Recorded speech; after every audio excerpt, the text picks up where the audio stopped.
Hey tubers, what's going on? Yeah, so this morning, actually last night, we had a vicious thunderstorm that came through this neighborhood and tore up a lot of stuff. You know, I'll get to clean it all up maybe in a little bit, maybe not, I don't know. I'm more interested in working on my truck.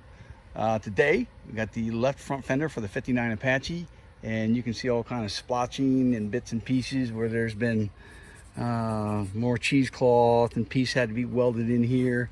And then we had to straighten this up. There's a patch panel. When you weld, sometimes the metal pulled in it and bowed this. So I had to cut this all the way back again. I put a piece of angle iron there, clamped it down, got it straight. Now it's darn near perfect. I've got a nice little concave in here for Bondo to go in.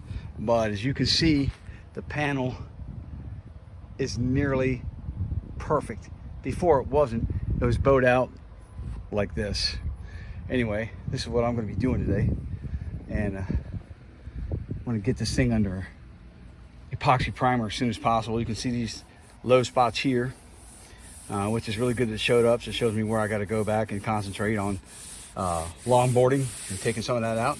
There's little nits and dings and pockets all over this fender, but it's other than that quarter repair patch panel there, it's 100% original, and I have every intention of today of finishing it to the point of epoxy primer. So I'll get working on the grinding and getting that done and get the coating done, and then I'll be right back at you in a little while. All right, talk to you later. Bye.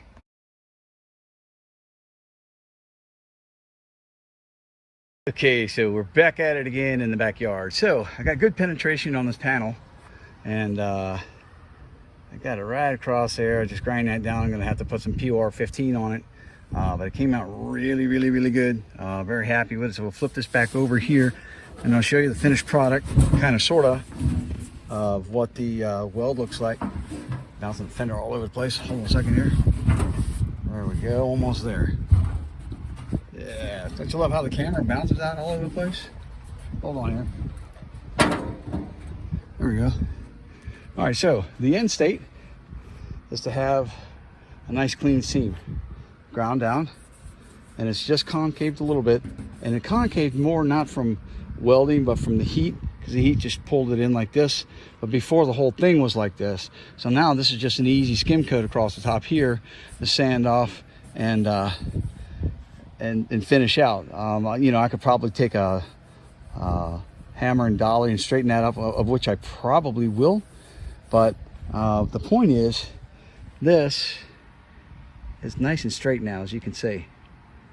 I showed you on the other one after I got done all welding up, and before it had one heck of a bow in it. And you look at that panel, that's just what you want. So I'm real happy with the way it came out. All right, I'm gonna do some sanding, and I'm gonna get back to you with the Bondo. All right, talk to you later.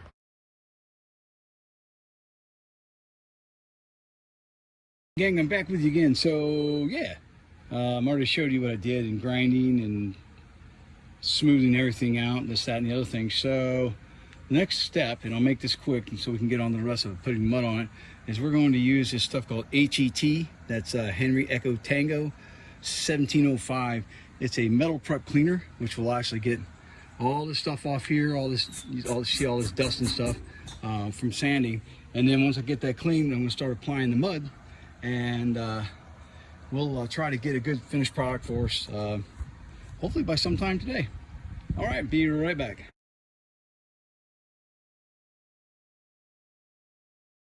Okay, so I'm back at it again. The whole idea behind Bondo is not to cover poor metal work. The idea is to take care of small imperfections that you may not be able to get out, like a deep scratch, or I don't know, little rock damage or something like that. But the idea is to not be a mud monster. You don't take a whole gallon of mud and throw it on a fender, and then it looks like crap on the finish. You just don't want to do that. So what I've done, this is a skim coat, very light, and that's nearly flat all the way across there now, which is what I want. This had a round spot in it, so I took the squeegee and I went down like this, or up like this. This was that was a rough spot there, as was this one, and this is where we just couldn't get the rest of the eyebrow out. It just wasn't going to come out. That's all there was to it. And so, you know, you got to build that up a little bit, but as you can see, it's not a lot. Now, when the sand's down, you'll hardly see any of this at all. And a good idea when you're mixing your mud is to predetermine where you're going to go with it, what's it going to go on, what spots you're going to cover, repairs and damages you want to do, because that mud dries fast. You got to play with the hardening mixture a little bit to get it right. But anyway, we will continue on with the Fender saga, and see you guys in a little bit.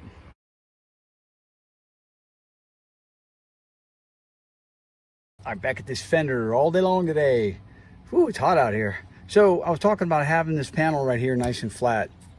And, you know, you can see there's a little bit of dark spot there. That's a low spot there. Well, actually, it's a high spot because I haven't sanded it down yet. But where I started sanding it down, I'm just going to press the sanding block gently on there. See how nice and flat that is? That's what you want for a finished product. You don't want it dipping in or bowing out. Again, you know, sometimes like there was a high spot ridge right here, and I took my body hammer and I just gently worked the metal back down until I got it nice and flat. So now when I go to do my body work or do the Bondo, I don't have a ton of filler to go and fiddle far around with and fight all day long. There's a low spot here, right here, but there's welds on there because there's a brace back there, and I got to put Bondo over that, unfortunately. But you can see where I welded, it's nice and almost seamless, and that's what you want for a nice finished product. And we take a look up over here, and it's nice and smooth. You see how nice that feather is? Nice and feathered out, really smooth. Of course, you can talk all that smack you want until you get to the point where you put the primer on there and you start blocking it off again, or using guide coat, and all of a sudden you've got things that are showing up that you have to take care of. But all this little stuff here, it's nice and smooth. There's a little spot right there. It's a little rough edge, going to have to come down. But all this came out good. Now, over all this Fender, skim. Just there's very little Bondo in this vintage Fender, and that's what you want. That's really what you want. All right, we'll talk to you later. So I need to heed my own advice here. Yeah, you only want to go with light coats here. And you know, I skimmed over where this was previously, little indent here, and that, you know, skimmed over nice. That was a nice easy coat. And then I got heavy-handed here, and that's going to cost me some sanding time. You want to try to avoid this if at all possible. Maybe I had too much hardener in the body putty. That stuff, this plastic, it hardens quick, and it's hot outside today, so it probably doesn't help the matter. Anyway, when I get this done sanded and cleaned up, I am going to go back over and wipe all Fender and get all the sanding dust off. Use my what is this stuff? I already told you what it was once. Can't even, no, I'm not sponsored. Grow Automotive HET 1705. It's a dirt degreaser. It gets all this crap off of here because, you know, when you want paint on there, first of all, you want good adhesion, so you have to have good scuff marks.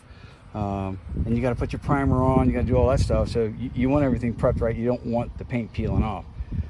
Because this thing had so much rust on it, I had a lot of rust to repair, as did Josh Logan. He fixed his eyebrow up here, it was a monster. He did a really nice job. Thanks, Josh. He spent 2.5 hours just on that little lip right there. In fact, where there's just a little bit of Bondo right here, and that, again, that's what you want. He got in there and he spot welded and pulled and hammered and pulled and hammered and pulled until he got that eyebrow out, and then I just needed to skim over the top of it with a little bit of Bondo, and I'll finish sanding it. It looks great. Thanks again. Hey, we'll come back to you in a little bit when I have the Fender painted.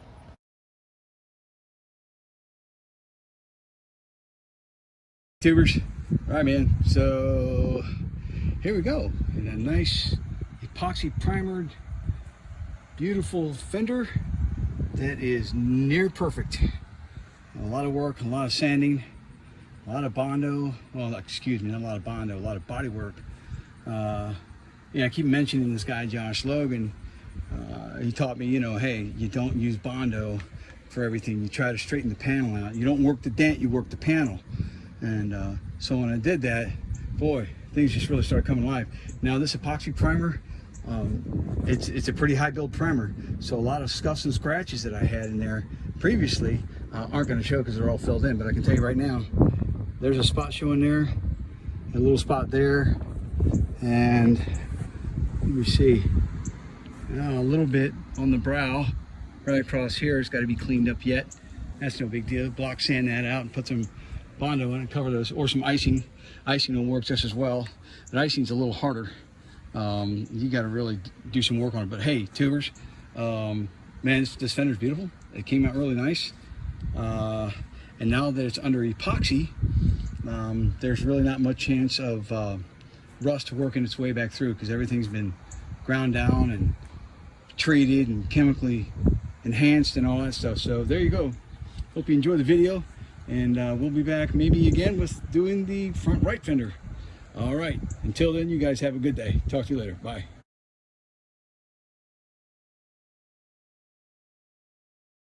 So I want to put a plug in for Noah 80 at B&B Wheels, or BB Wheels. It's an American owned and operated company, and I don't get sponsored, so I really don't give a rip.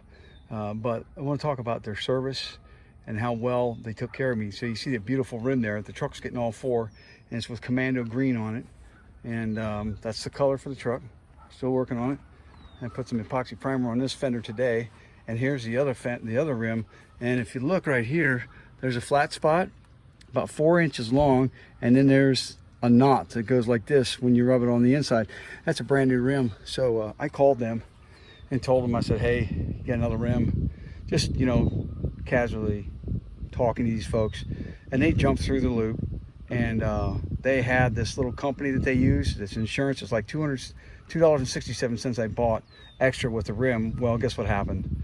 Not only did I get to keep the rim, but they gave me all my money back, which I wasn't expecting. I was just expecting another rim, and maybe I can get that polished aluminum one fixed. I don't know. You can't bang on it with a hammer.